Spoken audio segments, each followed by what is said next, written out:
Hi, and welcome to Cedar Weekly, where you can tune in to read and listen to up-and-coming artists and entrepreneurs sharing about the future of art and businesses, while at the same time connect you with hundreds of individuals making a difference. Today I'm here with Annah Peterson, and we've had a history of some collaboration in the past. And recently she released her first single on September 17th entitled The Shooter, which, by the way, I'm a big fan of. And so, Anna, I wanted to start out by asking you a bit to tell us a bit more about the single and what inspired you to make the song your first installment as a musician. Well, first, thank you. Thank you so much. I really appreciate it. It actually, so when I first wrote the story, I was in a practice room in Whitlock, which is the music center at the university that JJ and I started going to college at our freshman year.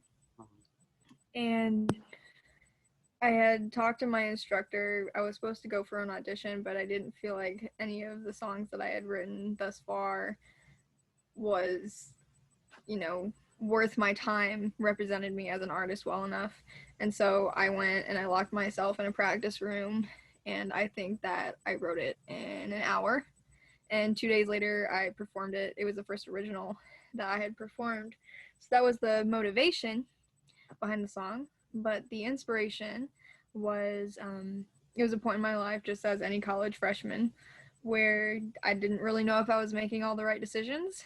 And I was just like, oh man, am I in the right degree? Am I in the right place? Am I with the right person? Which I wasn't with the right person. I'm with the right person now.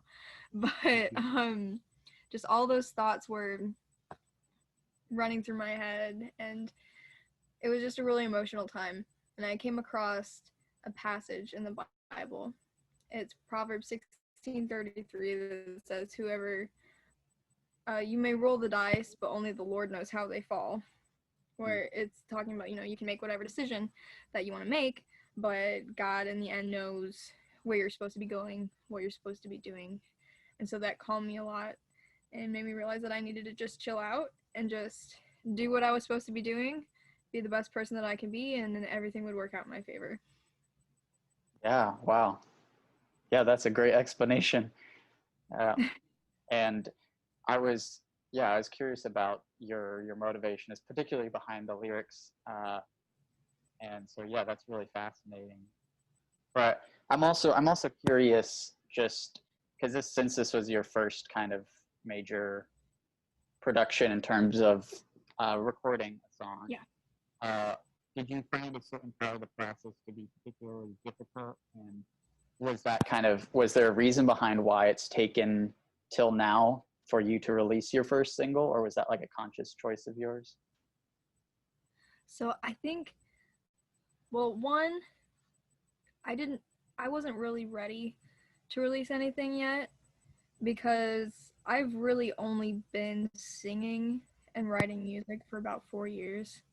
So I wasn't, it was a very new environment. I had never sang in a studio before. I went to Greenville, and I started going to college 2 years ago. So really I just started recording and performing 2 years ago. So I wasn't really ready for that kind of thing yet. I hadn't learned enough. But the opportunity came about because this past spring semester, I'd been networking a lot. I took a semester off of school to spend some time networking, and I met this producer, and it's Rock Solid Studio in Dunlap, Illinois. It's close to Peoria, and I'd been networking with him for a while and following his studio on social media, and there was a link to fill out something for a songwriting competition. And I actually wasn't going to submit that song. I was going to submit another song. And it was an opportunity for me to actually go and throw myself into it, because I knew that I was just going to wait because I didn't feel like I would ever be ready. So I just went for it, and I submitted for the songwriting competition, and I ended up winning it, which the prize was a free recording and mixing and mastering of the song.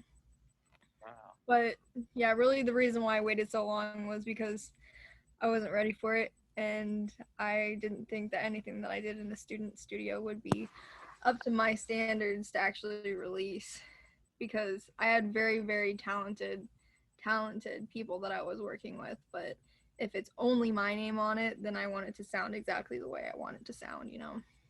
Definitely. No, I totally understand that. And I mean, let me be the first to congratulate you on winning that competition. I think I remember seeing you post something about that a while back or in the summer.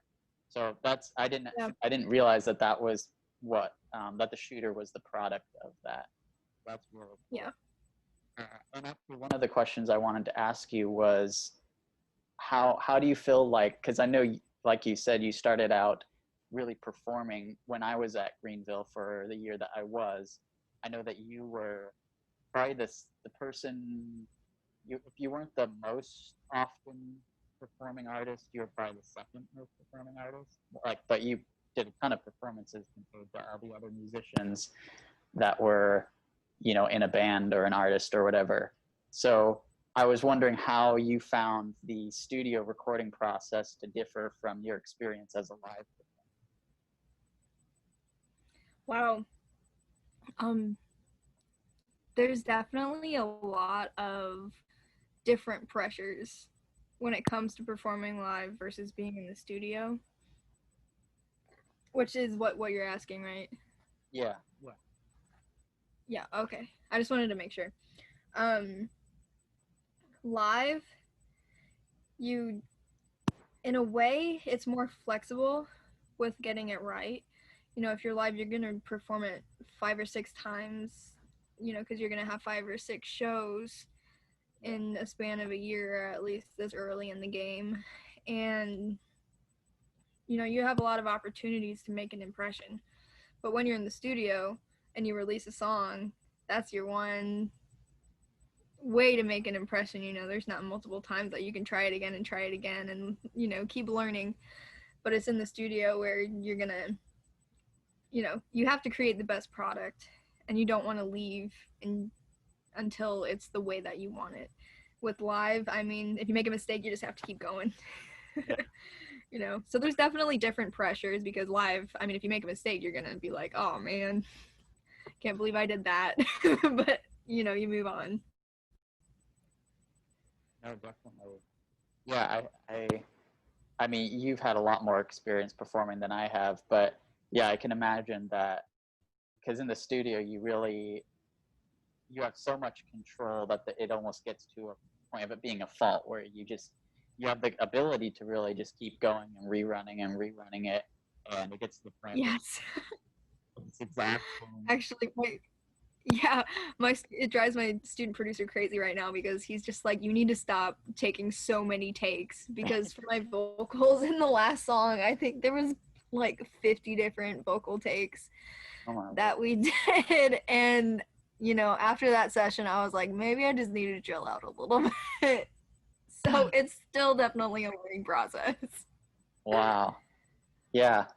So, going back to kind of the process of writing this song, I'm curious if, as an artist, because this obviously isn't the only song you've written. I know I've been to your shows, and I know you have other originals, and I've had the privilege of performing some of them with you, which is awesome. But I was curious if you have, do you have sort of a process to making music when you write? I know artists talk about how they sit down and write music, and it's always a bit different for each person. So I'm kind of curious, what's your methodology of how you um, approach it? Wow, that's a really good question. And I'm curious about yours too. Um, because like you said, everybody's is just a little bit different. And I think for me, it depends on what inspires me in the moment.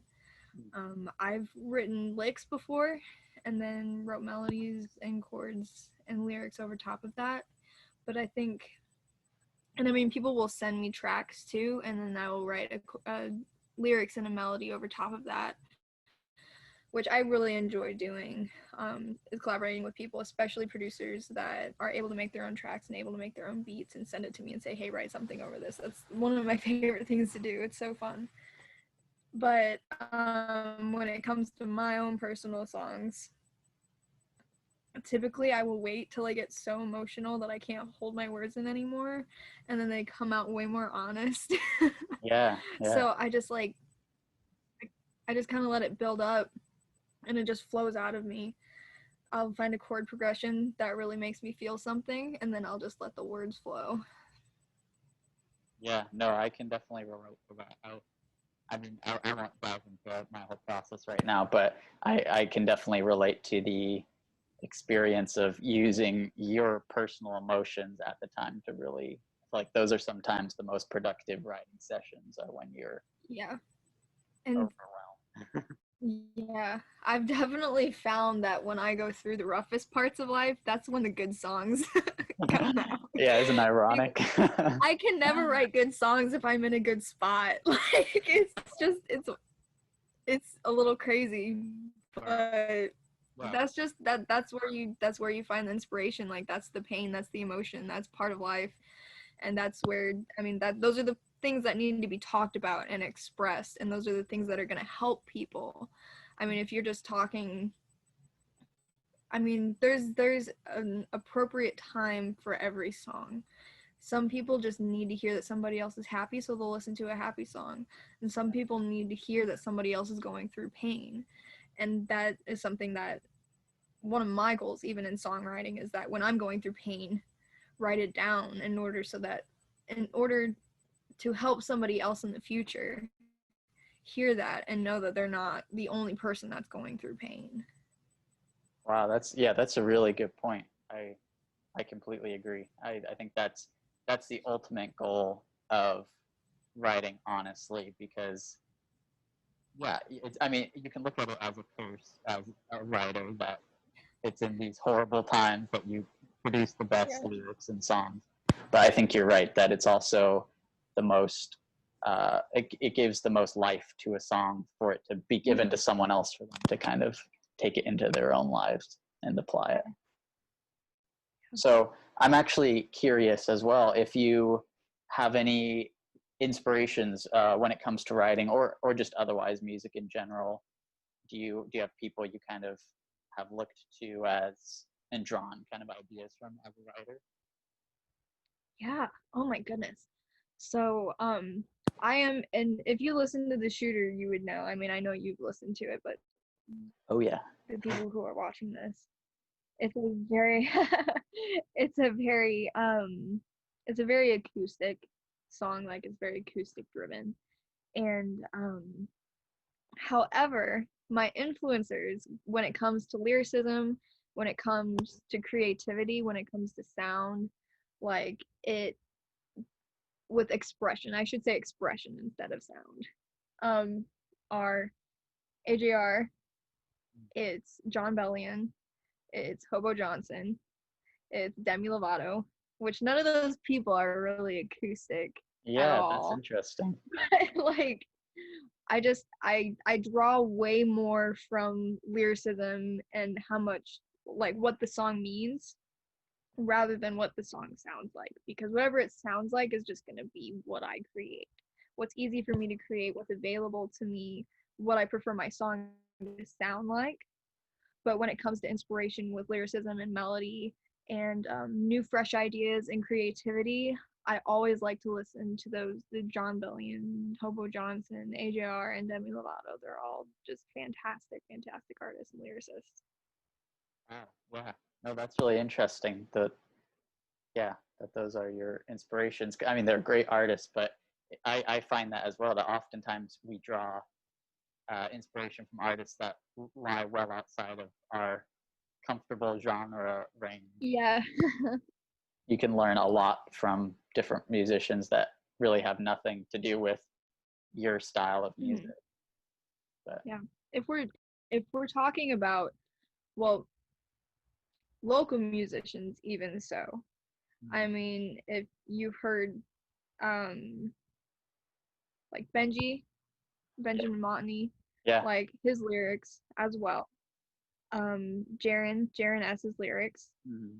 Oh, I can't even, oh, I mean, Hot Sauce Universe. How am I forgetting Hot Sauce Universe? They're featured on the song. Like, seriously, like, go listen to their album, According to Lore, and just, it's very different. It's a style that is very interesting and very unique, and I really love it. But they're just their lyrics are some of the most meaningful lyrics that I've ever heard.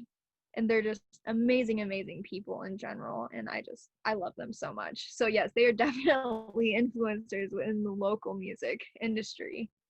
Wow. Yeah, I'm gonna have to check them out more. I hadn't heard of them before you released the song. Yeah, they're awesome. So taking a step back, Anna, I kind of wanted to look at your music as more of a whole, and I'm curious in general what really motivates you to make music. And I know we've kind of touched on that already concerning emotion and stuff, but maybe as in a broader sense, what motivates you to make music? What motivates me? Oh, it's not any of the typical things, or maybe for musicians it would be typical, but I don't necessarily like performing. Hmm. I don't really like performing. I do it, and I like the human interaction. I really like that aspect of it, but there's a lot of pressure behind it. Um, the real motivation for me is not performing. It's not the rush. It's not the money. I mean, obviously we don't make a whole lot of money doing what we do, but it it really is that it's my therapy. That's how I get through the things that I get through, because it is my only way of processing the things that I've been through. It's the only way that I'm able to make it through some of those things, is being able to write it down and turning it into art. So do you feel like then your past experiences have really shaped you as an artist, as who you are? Like, would you say that's kind of what you want yourself as an artist to be is actually shaped by your own life and your Yes, own past? yes, absolutely. I mean, all of my songs are about things that I've been through and things that I've experienced, and just the people that have made an impact on me. It's about all of that stuff. Yeah, for sure. Yeah, it's such a yeah, it's such a unique process. I feel like the experience is kind of hard to pin down sometimes. But I wanted to touch on something you said earlier, talking about you obviously on this single you collaborated with a number of musicians from both Mm-hmm. Greenville and as well as the studio you mentioned in Hot Sauce Universe. And I'm wondering, you've also had a history of collaboration. I mean, we collaborated in the past on a single, one of my earlier albums entitled Heart Attack, Yeah. and I also got to perform with you on stage for one of your concerts. But I'm wondering, you've worked with other artists like Montany and Noah Trasser and some other people. So is that something that you want to really integrate into your career as an artist for the future? Is that kind of something you really like doing? Oh yeah, absolutely. I think that's actually even on my DistroKid bio, is that I enjoy collaborations because I want as many people to come and collaborate with me as possible. I love working with people, and I love sharing ideas, and it's just such a connecting human thing where we can just sit down and make make beautiful artistic music Mm. based off of things that we've experienced and off of things that we know. Everybody knows something different, but like to really understand each other through that process is just such an amazing thing. Yeah, definitely. I think for me, collaboration is obviously a huge part of what Cedar is about, and what I really am passionate about as well. But I think you're absolutely right that in its true form, I think what it does best is it takes two very, or I mean, you could look at it as like two people from two very different cultural backgrounds, and they're being placed in the same room together. And a really good collaboration is when you just get this amazing conversation that happens, fluently together. And I feel like, this is in music, obviously, but when you get two artists who may not share a lot of similarities, but they have different backgrounds and different passions, and you put them in the same room and they create something together that is uniquely theirs, but also uniquely something beautiful that's been made together. I think that's really special. Yeah, I agree with you. It's an amazing thing, really. Something like it's I don't even have any words for it. Do you have someone you would like want to dream, like your dream collaborator? Do you have someone that you really? Oh my gosh. I think any of the four people that I mentioned before. Yeah. And like AJR, Don Belly, and Demi Lovato or Hobo Johnson. Ah. Like I want I you're gonna probably laugh at me about this, but when I found out that AJR, which the concert was canceled because of COVID, All so right. sad. Yeah. AJR and Hobo Johnson were supposed to be in the same concert. Uh, And I was gonna go, and it was so close because I just moved to Greenville, and it was in St. Louis, and I was so happy. I literally cried. I was crying so much, and I cried when it was canceled too. uh, that sucks so badly. Yeah, I remember that they were kind of how that was like. Yeah, but I mean, I would think, also like going on tour with them or something would be amazing. Getting that opportunity. Yeah. Wow. Yeah. Oh yeah. That makes me so excited even thinking about it. I would totally go out and perform for that.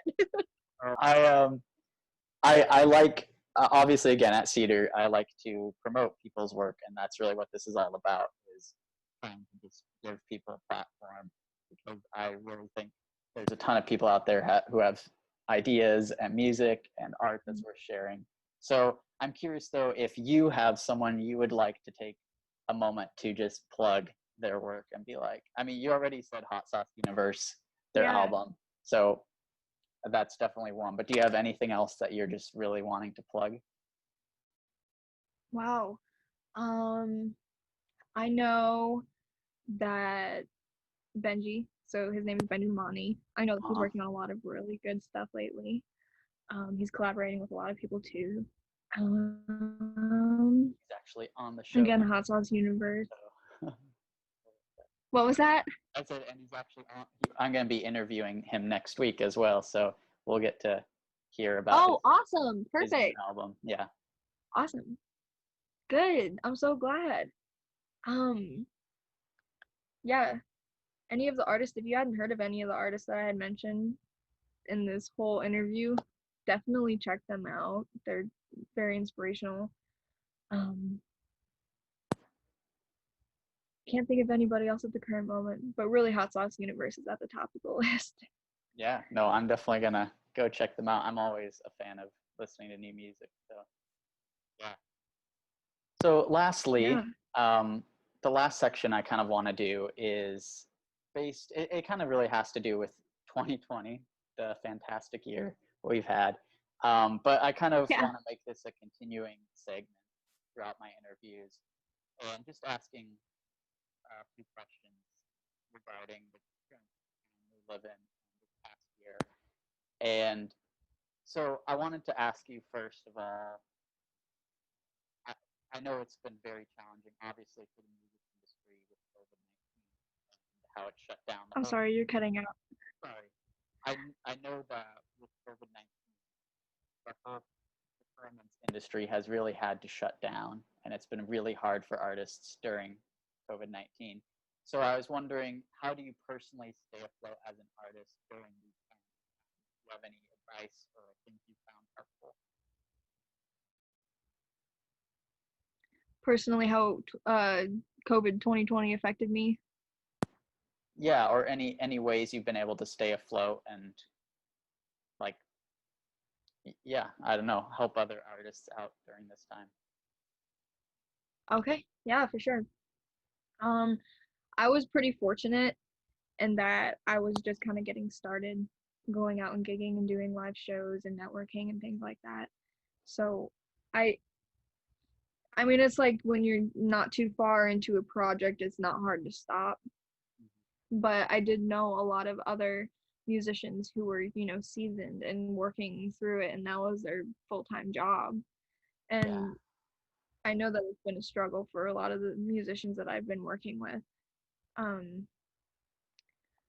but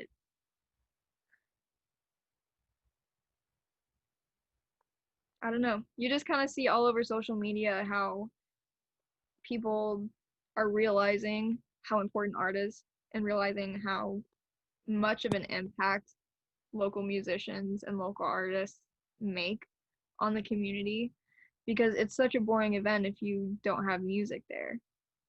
You know, especially live music. Like if there's not a live musician, then there's a lot of all the energy is lost. And I think a lot of people are, starting to realize how important that kind of stuff is and putting a little bit more importance on those job titles. Definitely. Yeah. And that kind of leads into the next question I was going to ask, which was, how do you think artists can be a part of the solution for the future? Because obviously right now we're in a time that's more than just COVID-19 that's struggling. You know, in America, we have a lot of other things going on, as well as the world, obviously. So I'm wondering, how do you see art, creativity, music? Do you see it as a solution for the future in any way? Yeah. I mean, I think especially right now with everything that's going on with Black Lives Matter and equality and around the world, I mean, even things such as, I mean, now you really got me going, JJ. Opened a can of worms, There's, haven't I? yeah, I mean, right before, like, there's been phases where people, it's like, it kind of enrages me that things are just a fad. Hmm. Like people they raise importance of an issue and then forget about it for a long time. And then they raise it up again. And then when it's time to focus on other things, it's not important anymore. But that doesn't solve an issue. That just like raises it and lowers it and raises it and lowers it. And it's very frustrating to me. And I actually wrote a song about it right before um I'd taken my semester off. It's called Equal, and it's about maybe if we all treated each other better, then be all we would all be better people. Like if we treated each other as equals, then we wouldn't have a reason to hate each other. Mm. And that's something that I'm noticing a lot lately, is that a lot of artists are, taking these social issues and really pushing to make a difference. A lot of artists are coming out with songs about, you know, people who are being treated unfairly, especially Black lives, like just the unfairness of it all. And I don't think I've heard any songs lately about the child pornography issue, but I do know that that is a big issue that has been recently discovered. And I mean, we just need to start writing songs about that, because there's so many issues in this world that nobody's aware of because nobody talks about it. Yeah. And we need to start writing songs that are about all of these world issues, because who doesn't listen to music? Like I might know one person that doesn't like to listen to music. Yeah. Everybody else does. And if we keep writing songs about superficial things and about things that don't really matter in this world, like if we keep writing songs about how sexy this dude is, then it's not changing anything, you know? Like there's a time and place. Again, I mentioned before that there's a time and place for songs like that. But when we start getting into issues that can actually influence people and get people thinking and put people in a position where they have to be reflective on their own lives, then that's really where we can start making a difference. Wow. Yeah, that's really well said. Hi. Yeah. There's obviously a lot there to unpack that we can't quite address today, but I think Yeah, that, as I said, you open a can of worms. yeah, no, but it's a really good place to start, and I think, yeah, Yeah. I think we can all kind of take that to heart and think about how that really plays out, and as a musician, but also just as an average citizen, person, individual, member of a community. So yeah, no, that's really, yeah, that's wise. I appreciate you diving into that. Yeah, lastly, my last question for you is just, I feel like there is a tendency, and a natural one, of really kind of feeling down and depressed during this time because of all that's going on. And it's all, it's very legitimate. But I feel like sometimes it's important to focus on positive things as well in this time, and to reflect on the past and think about things that might not have seemed like positives at the time, but have turned out to be positives. And so, lastly, I just wanted to ask if you could name 3 things from this year, 2020, that you are thankful for. So I'm just gonna repeat the question real quick because it got really quiet. So 3 things from, like, 3 kind of silver linings that I got from this, 3 positive things that I got from 2020. Exactly. Okay. Um, Definitely there's a lot of learning. I definitely learned a lot about myself, and I was kind of forced to be alone and be in solitude, and I didn't have a chance to distract myself from issues that I've been having. Um, so I definitely got the chance to learn about myself and to be able to think deeply without it taking months to figure something out. Like, if I'm thinking, oh my gosh, I feel this certain way, I need to figure out why, and it's become quicker because I was kind of forced to be in that solitude and having that self discovery, which was really great. So that was the first one. The second one is learning who is important in your life, because people had all this free time, and regardless of how much somebody cares about you, there's a certain amount of priority that they would put on you. Mm. And learning on who puts you first so that you know who to put your energy into. And it's learning about how other people function, because they'll put you first, they'll make you a certain level of importance, but it could also be because of different reasons. So not only learning about myself, but learning about other people. Like, those are 2 very important things that I had learned over this one. And I think the third one, oh my gosh, I don't even know. I learned how to cook. That's way more. That is. None of the restaurants were open. I know that one seems way more shallow than the other ones, but no, but I mean, see, that's the beauty of being thankful open, is that it doesn't have to be these grand things, although it can be, but it's also sometimes just the simple things. yeah. Like for me, it rained last week, and for me that was a big deal because we had smoke for weeks, Yeah. and it was just wonderful to finally have some rain. So Yeah. yeah, and sometimes do the small things as well.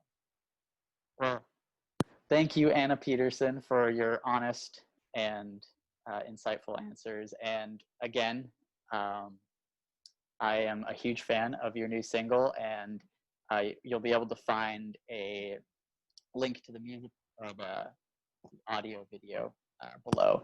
And lastly, I just wanted to ask you, Anna, do you have any upcoming shows, or maybe a music video or another single or anything that you can tease us at all?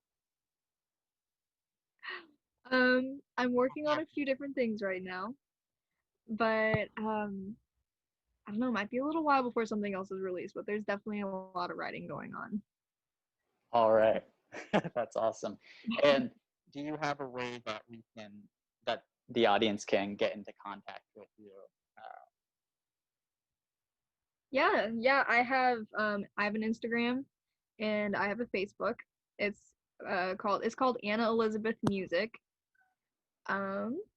Yeah, you can find that on Facebook or Instagram. I don't have a Twitter or anything like that. I should probably get working on it, but that's what we got. We're starting off here with the Facebook and the Instagram and YouTube.